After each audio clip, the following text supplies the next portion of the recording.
Welcome to Learning Algebra with Ms. Rodriguez. By the end of this video, you will understand finding the discriminant.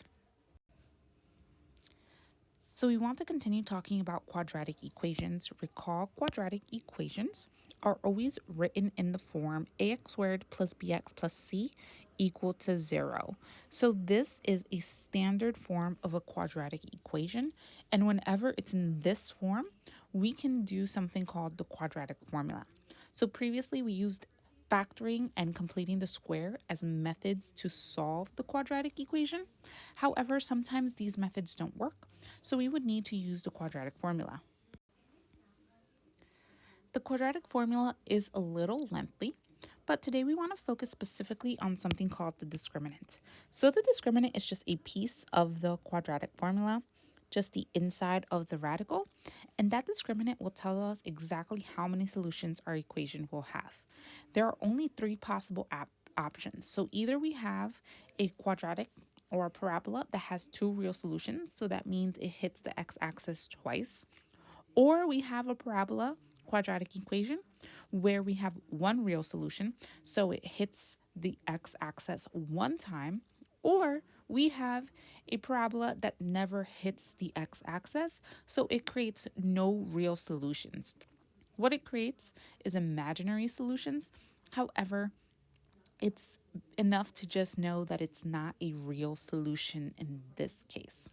So today we want to focus on finding the discriminant.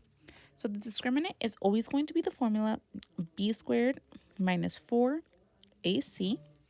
B, A, C are just numbers that are coming from my quadratic equation when written in standard form. So in example 1, I want to find the discriminant. It says find the value of the discriminant for each equation. So my best scenario is to first make sure it's in standard form. So in example 1, problem 1, I do have it in standard form. So I might identify my A, B, and C.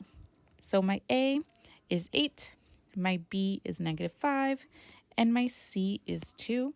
So I'm just going to go ahead and identify that for myself.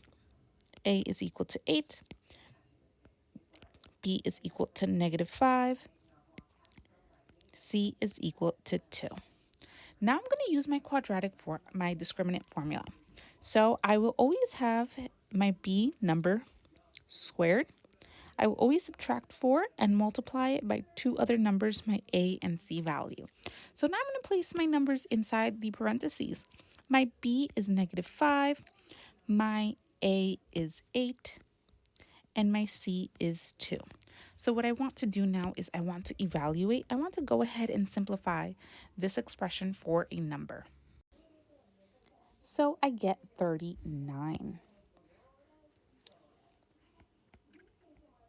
So this number I get is the value of my discriminant. In example 2, I notice that I don't have my equation in standard form, so I'm just going to go ahead and use my inverse operations to get my equation in standard form. So now that I did my inverse operations, I have it in standard form. I can go ahead and identify my A, B, and C. So my A is equal to -1. My B is equal to -9. And my C is equal to -5. Notice that I did put my P before my 5 to ensure that it was in standard form to avoid a common mistake. Next, I'm going to use my equation.